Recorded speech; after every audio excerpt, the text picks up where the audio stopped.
This is the Fifth Estate winning headlines, your media police post.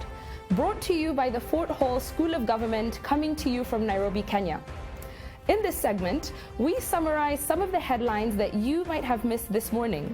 But we also take a look at the political pieces that we call cartoons in this country. Today is the 7th of October 2019, and I am 2J. I am 2M. And I am GK. Welcome back, good people. Thank you. Where did you go? Dar es Salaam. We just came back from Dar es Salaam, Tanzania. Habari ya Magufuli. Yes. Ako salama salimini. So in fact, 2M would like to make an official apology to the people of Tanzania Yes. for some of the things that he said about their country in the past. Oh, he saw the light. He saw the light. Okay, tell us what made you change your mind. Zero apology. I never said anything bad against Tanzanians. We might need to pull up old clips. We'll see about that. However, Yes. if there's a country that is in Africa and is progressing faster than most, it is Tanzania. Most definitely. They have found the recipe for progression, Yeah. economic progression. Yeah. First recipe is dictatorship. Second is silence. And third is having beautiful people. Oh, wow. All right. Yeah, no, he's actually going to leave us. Thanks, But I think Jim. what we can learn from Magufuli is similar to what Uhuru is doing right now. Yes. You know, you take the people through a little bit of a hard time. You struggle now for prosperity later. And I Absolutely. think that what Magufuli has said is that by the end of his tenure, 2025, he Absolutely. wants to take Tanzania to a middle-income country. And you Very can see noble. that it's beginning to happen. Now, I understand more than ever why Uhuru is building SGRs and roads everywhere in this country. Yeah. It is because the rest of our neighbors, Tanzania, Uganda, Rwanda, are building like you've not seen before. And if in 15 years, if we don't really watch out, we'll be crowded out in this market we call East Africa. Yeah, all right? yeah. What Magufuli has in store can easily take us out of the economic equation in probably in 15 years. Ooh, scary stuff, but I'm sure Kenya has good head on its shoulder. Of course we Absolutely. do. And we've been a leader in the region anyway. Yes, So- and we shall continue. Absolutely. So meanwhile, back home, we do have some headlines we'd like to look at. Yeah. In the Standard, Raila, new powers upset Jubilee MPs. In the Star, Yeah. why Raila Mudavadi are in an all-out war. Yeah. And in the Daily Nation, Yeah. TSC to hire 10,000 interns to plug gap. Yes. So not much has changed. Not much has changed, but apparently Raila has new powers. Yes, he has new powers. And they've upset some Jubilee MPs. And rightly so. But before I say why, let me give you context. Great. Raila on Saturday appears at the Likoni Ferry Channel, where a lady and her daughter drowned, Yes. and they sank in the Indian Ocean. And he went and he ordered KPA to stop the dredging that's happening at the Kipevu oil terminal because it's hampering the recovery To find the efforts body, yeah. of the bodies. And you see, what Raila has seen, and I don't blame him, is a vacuum in the number two's position. If you're going to Harambes and churches every weekend, and instead of going to coordinate efforts like you coordinated Jubilee affairs during the election, then someone else will do it. And Yeah. maybe Raila has No, done I it. com- Loaded words I here, completely too. agree with you. I mean, the first thing is, Raila did this in his powers as who? Right? Did BBI all of a sudden give him, I don't know, I'm just asking questions. The powers vested in the handshake No, have yeah. allowed for him to be, And so therefore the Jubilee MPs do have a right to be upset. My thing Absolutely. is, for the Jubilee MPs, it wouldn't have mattered what Raila said. Had True. he, whether he was being logical or irrational, They would have had still a problem. been upset. But my second question is, Yes. so Raila made a very logical statement. He said this dredging needs to stop so we can find these bodies. Yes. Where is the person who actually had the power to make that He was- declaration? And why haven't they And done why that? didn't they do it? And that's a very good question. That person was right next beside him, and that's a CS of transport. Yeah. I mean, I mean, just say stop the dredging Yeah. because we need to find bodies. Yeah. Now, Raila seems to be doing the work and supervising and coordinating government In the functions. meantime, we have a 3-part criteria that we use to break down these headlines. Yes. We ask ourselves whether it is topical or speculative, whether it is repetitive or groundbreaking, Yes. and whether it is thoughtful or just plain lazy. Yes. I think it's a good headline. Good headline. Yes. It's a bit speculative in Yeah, my you mind. can see they're trying to stir the pot Trying a to little make, bit. rub Absolutely. salt on an Absolutely. old Can we put it in wound. the parking bay while we see what's Absolutely. going on? Sure thing. Yes, In the yes. Star, why Raila Mudavadi are in an all-out war. Yes. Now here the context is basically the two have not been getting along. Absolutely. And they've been a few digs there Yes. back and forth. Yeah. And it's starting also with Firstly, Mudavadi not showing up at the swearing in. Yes. So that's the original beef, the original beef. But then now we have Mudavadi through ANC floating a candidate in Kibra, which is seen as Rao's, backyard, right? Yes. So the idea here, and there's also money that's supposed to come from the exchequer, a tune of 6.2 billion, that is supposed to be. Well, it's going to ODM as a party because NASA was just a coalition. But there's no instrument for how they would have divided this money should it have come. Absolutely. So ODM has said, it's ours and we're keeping it. Absolutely. On my part, Mudavadi should go all out. You know what? He needs to consolidate the Luya and the Western vote. Absolutely. And may they vote in one way in 2022. Absolutely. Let there be... You know what? I love the cheek of this picture, The love that was. That was there. I like the headline as well. I do like it. I think we should keep it. And it is my top contender. Same here. In the Daily Nation. TSC wants to hire 10,000 interns because there's a shortage. I think this is such an interesting headline, and it really is supposed to grab your attention. Yes. As a parent, when you're being told that 10,000 interns are going to be teaching your children, you're like, what? Yes. Also that there's 10,000 just laying around, ready to be... Exactly. So one, it tells us that TSC is really not capitalizing on the people that they have, that they have to use interns. Yes. But two, we do know that there's a bit of a money problem they're having. So they're having to turn to interns to supply the teachers that they're missing. So that there's no crisis. And it's not a bad thing anyway. I mean, even Prof told us he used to teach 16-year-olds when he was 18 years old. Yeah, he said he was an untrained teacher. Absolutely, and it happens all over. If you want to give voluntary service to government or sometimes the state, you take yourself and become a volunteer teacher. Maybe we toss it? I think we toss it, most definitely. So between the Star and the Standard, I'm going with the Star. I think it's a great headline, great story. I go with the Star as well. I'm going with the Standard, but you can have your headline. Thank you, 2M. So the Star gives us our winning headline. On to the political pieces, the cartoons. The cartoons we call political pieces in this country. Where we also have a 3-part criteria that we use. We ask ourselves, is it humorous or is it dry? Is it satirical or is it pessimistic? And is it effective or just plain lazy? Yes. I think you don't want to do anything today on the table? No. He's still in Dar. I'm thinking of the prawns and the Tanzanian weather. So Kaso, who has become our mainstay actually at the Standard. Gado? Yes. We looked for him in Tanzania, we didn't find him. Could not find him. Caricature or drawing of the Catholic Church, and it is exorcising demons. And the demons are in the form of pigs. With words and politics, they have cash and they've been labeled politics, and he's saying Shindwe, and he's showing them across. Does this thing remind you of the movie called Omen? I don't do scary movies, but I've heard that this is what he's trying to suggest here. Yes. So basically what happened is the Catholic Church have announced a nationwide anti-corruption campaign. My first question is how? What's their strategy? What are the parameters of success? My second question is also why. Are they just they're going to pray around the country or something? They're telling people to... We can do all things through Christ. Yes. They're telling people to give donations through electronic means. Oh my God, but you know what? Religion is an excellent way to tame the masses. So maybe someone thinks this is going to gaslight and shift our okay, I like attention in another way. However, for being just plain lazy, toss. I think ozone. Yes, ozone. And ozone has been a little bit positive. The context of this is, let me first describe it. Is the lady is a runner athlete crossing the line in Doha and winning gold next to a flag, a Kenyan flag, and the caption there is a welcome relief from the sad state of affairs.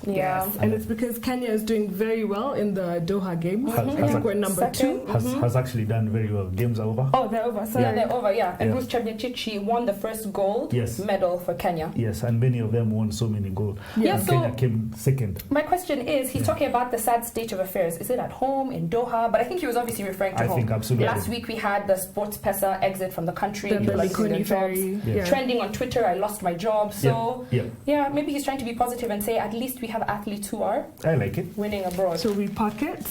Okay. In the Daily Nation, we have IGA. So IGA has drawn for us a van.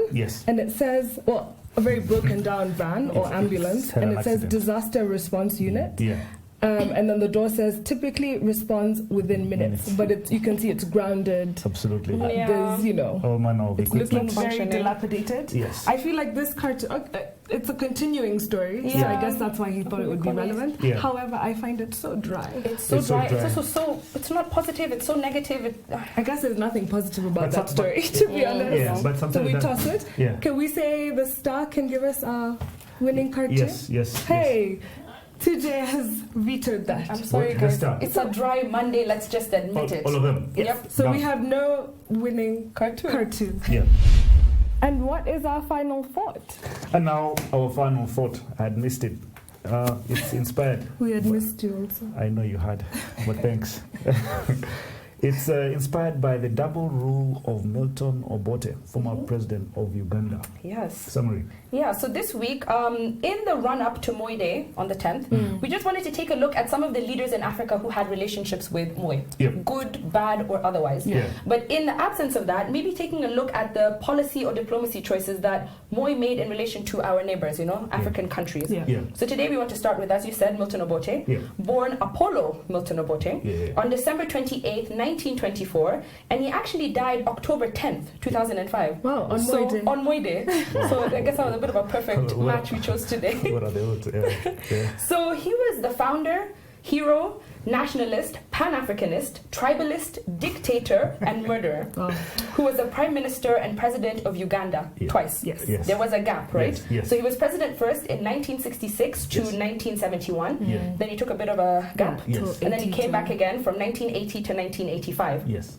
So he led the country into independence in 1962, but his two periods in office, both of which ended in military coups, were consumed by the struggles between Uganda's northern and southern ethnic groups.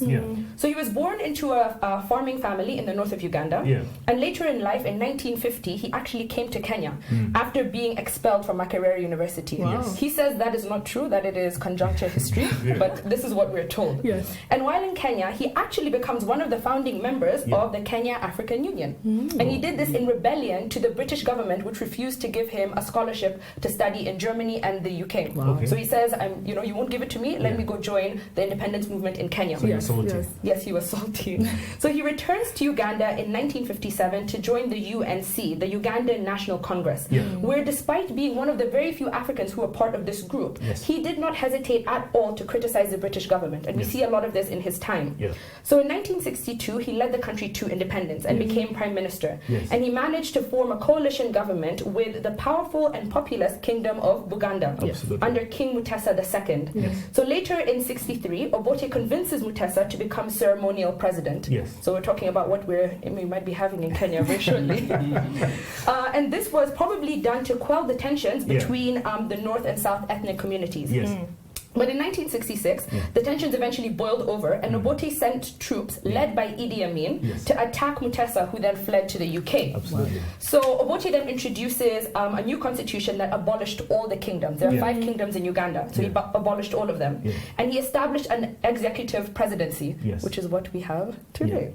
And however, Obote's reliance on the military and the police to terrorize his political opponents eventually created resentment in the country. So in 1971, the very person who helped put him into the presidency led a coup against him, Idi Amin. So what had happened is that just prior to that, in 1969, there was an assassination attempt on Obote's life. And he began to become suspicious of Idi Amin. So he gets shot and he goes to the hospital, and Idi Amin disappears for a number of days. Then eventually Idi Amin comes back and he says, are you okay? What happened? I heard something went wrong. So he becomes very suspicious. So in 71, Obote was forced to travel to Singapore for the Commonwealth conferences, where he wanted to speak against the British selling of weapons to South Africa. And so while in South Africa, the British Prime Minister at the time, Edward Heath, made this statement, and he said, those who are condemning the British policy to sell arms to South Africa will not go back to their countries. So Obote gets on the phone and he calls back home, and he finds out that Idi Amin had rallied the troops to start a coup against him.